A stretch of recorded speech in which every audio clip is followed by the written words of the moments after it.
Just before midnight on October 22, 1943, the radio frequency used by Luftwaffe Night Fighter Command in Western Germany carried two voices at the same time.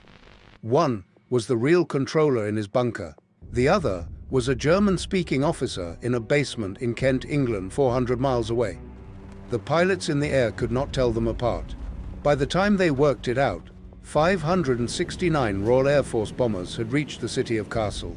10,000 civilians were dead by morning. 150,000 had nowhere to sleep.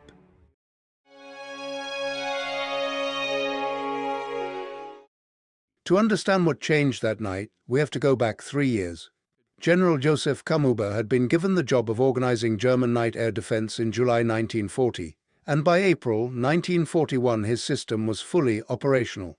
He divided the night sky over Western Europe into rectangular boxes, each one roughly 18 miles wide and 22 miles deep, and these boxes ran in a continuous belt from Denmark down to the Swiss frontier.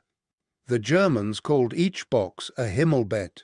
Every box had its own Freya early warning radar and two Würzburg precision radars, one tracking the British bomber and the other tracking the German night fighter sent up to intercept it. By early 1943, the system had shot down more than 2,000 RAF bombers, and on some nights, Bomber Command was losing 5% of its force. But it had one fatal limitation.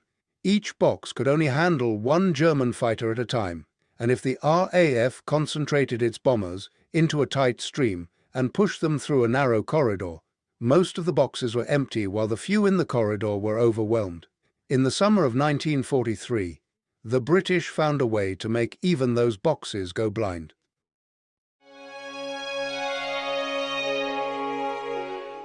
On the night of July 24, 1943, RAF Bomber Command launched Operation Gomorrah, the week-long destruction of Hamburg.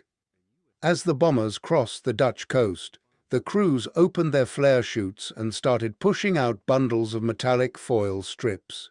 Each strip cut to 27 centimeters by 2 centimeters, with 2,000 strips in every bundle. The British code name for these strips was Window. On a Würzburg radar screen, each bundle returned the same signal as a 4-engine Lancaster. Within minutes, the operators on the ground were looking at not 700 targets but 11,000, and the airborne Liechtenstein sets on the German fighters were jammed too. That night, the RAF lost only 12 aircraft out of 791 dispatched, a loss rate of 1.5%. Over the following week, the firestorms in Hamburg killed roughly 37,000 people. Both sides had known the principle behind Window for over a year, and both had held it back for fear the other would use it first. Now the Luftwaffe's entire night defense was built around radars that no longer worked.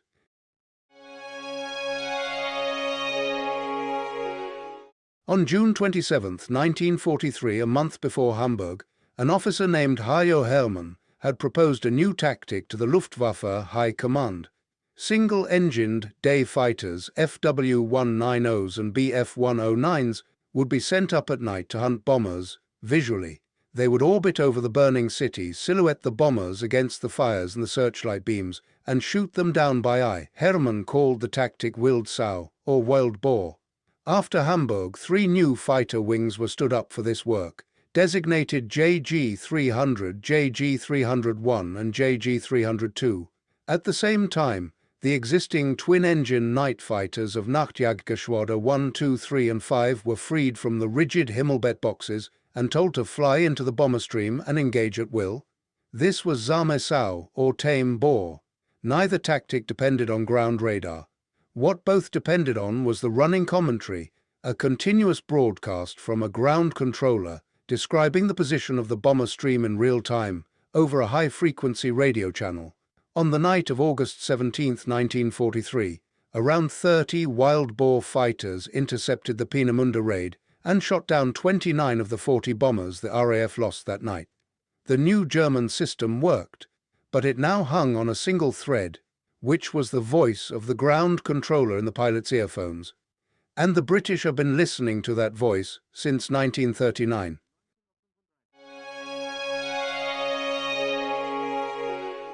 The British WWII service was the radio intercept organization of the Royal Air Force, and from the first weeks of the war, its operators had been recording German Air Force transmissions.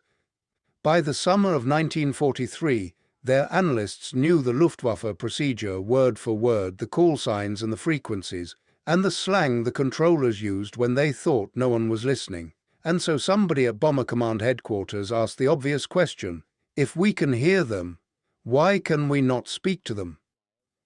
The problem was language. A British officer who had learned German at school would not fool a Luftwaffe pilot for a second, because the rhythm and the regional accent and the military slang were all wrong. What was needed was native German speakers, and Britain happened to have several thousand of them. They were the Jewish refugees who had escaped Germany before 1939. They spoke German the way Germans spoke German because they were Germans.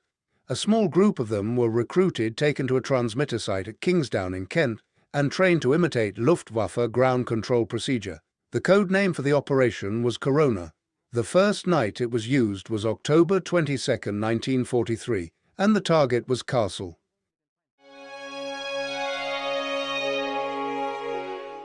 That evening, Bomber Command dispatched 569 aircraft to Kassel, an industrial centre where the Henschel works were building Tiger tanks and aircraft.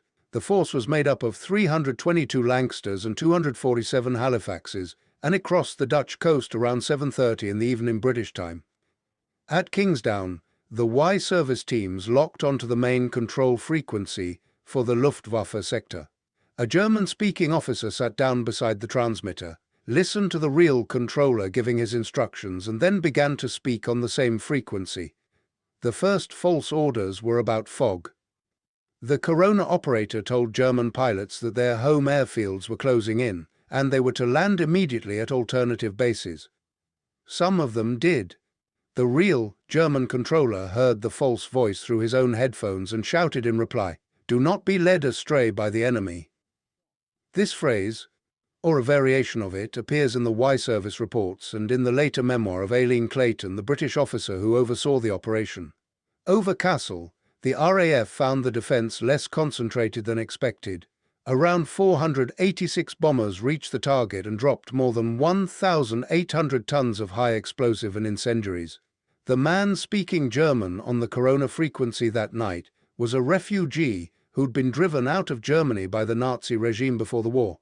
He was now using his native language to misdirect the Air Force that had once forced him to leave.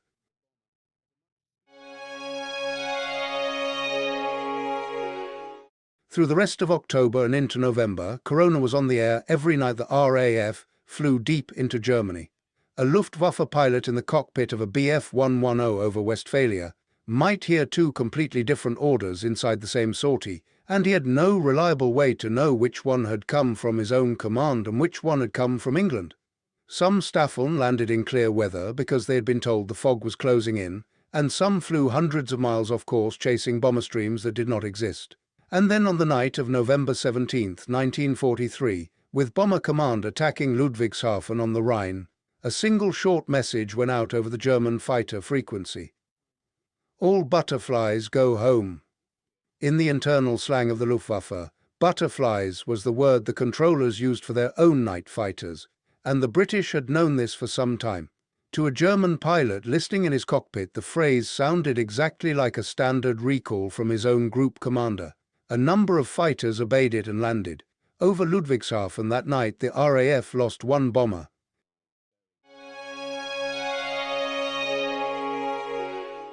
The Luftwaffe needed a way to separate the real voice from the fake one, and the methods they tried over the following weeks show how little time they had to think. The first answer was to switch to female controllers on the theory that a woman's voice would be harder to imitate. Within days, the British had recruited German-speaking women from the Women's Auxiliary Air Force, and the Corona broadcasts now included a woman as well. The second answer was to fill the airwaves with continuous material so that there was no silence for the British to speak into. Luftwaffe controllers began reading long passages of Goethe on the operational frequency, and on some nights they played gramophone recordings of speeches by Hitler. The controllers cut into this stream only for a few seconds at a time, to give a real order. In December 1943, the Germans built a high-power long-wave transmitter at Stuttgart and began broadcasting the running commentary on that frequency. The British answered within weeks with a new operation called Dartboard, whose only task was to jam the Stuttgart transmitter. The radio war went on every night Bomber Command flew. But the deepest damage that Corona did to the German night fighter force was not in the bombers it saved. It was in something less visible.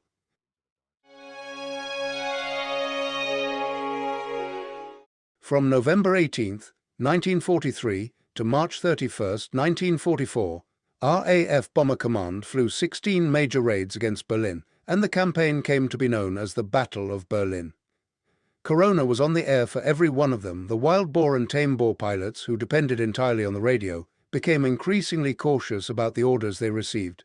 Some of them began to disregard the ground commentary altogether and rely on their own judgment instead, which meant that the centralized command structure that Kammhuber had built was no longer functioning the way it was designed to. By the end of the campaign, Bomber Command had lost 1,047 four-engine bombers, around 2,690 aircrew killed, and approximately 1,000 taken prisoner. Berlin was not destroyed. The German night fighter ace Wilhelm Jonen, who flew with NJG-5 and ended the war with the Knight's Cross and 33 night victories, later wrote in his memoir that the constant frequency changes forced on the controllers by Corona created what he called a permanent state of tension in the cockpit. Even the most experienced pilots, he said, were never sure anymore whose voice they were following. 4 months into the Battle of Berlin, on the last night of March 1944, Bomber Command sent its largest force yet into the heart of Germany. This time, there was no Corona trick that could save them.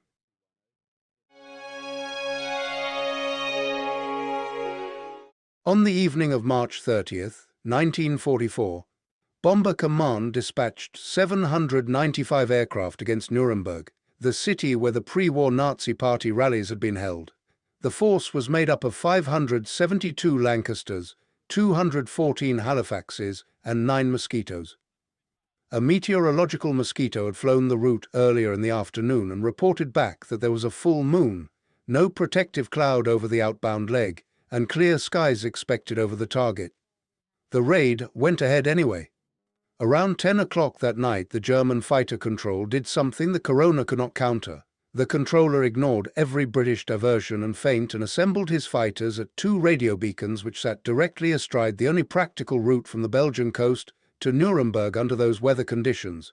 Roughly 200 Bf-110s and Ju-88s from NJG-1, NJG-2, NJG-3 and NJG-5 were waiting when the bomber stream arrived. The RAF force was strung out in a column 70 miles long, and in the full moonlight, the bombers left clear condensation trails behind them on the cold air. The air battle lasted more than an hour. By dawn on March 31st, 96 bombers had been shot down over enemy territory, and another 10 had crashed back in England. 545 RAF aircrew were dead, and 159 had been taken prisoner. More men had been killed in that single night than the RAF Fighter Command had lost in the entire Battle of Britain. In the cockpit of his Bf-110, a pilot of the 4th NJG-6 named Martin Becker shot down 6 four-engine bombers in 30 minutes. Corona was on the air that night, and so was every other British countermeasure, but the German controller had not needed to guess where the bombers were going. He had put his fighters on the only road they could take and waited.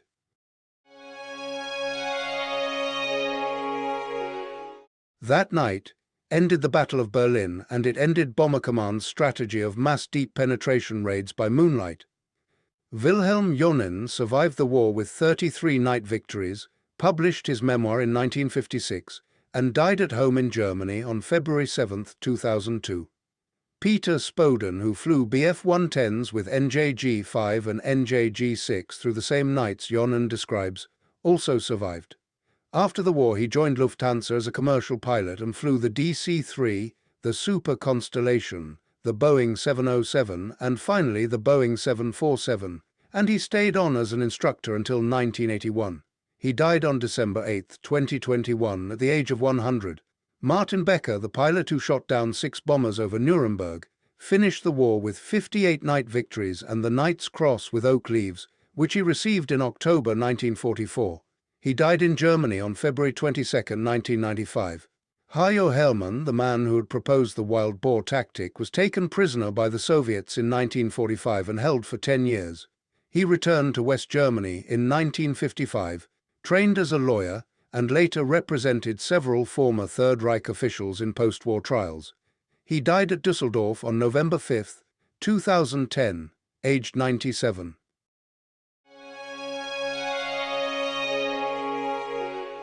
Aileen Clayton, the WWII service officer who had overseen the early Corona broadcasts, stayed in the Royal Air Force for several years after the war. In 1980, she published a memoir called The Enemy is Listening, which for the first time gave a public account of how Corona had worked and who had spoken into the microphones. Most of the German Jewish refugees who had done the actual speaking remained anonymous in her book and in the files. A few are now identifiable from documents released by the National Archives over the last 20 years. The rest are not. Some of them returned to Germany after 1945. Some of them stayed in Britain. Clayton herself died in 1995.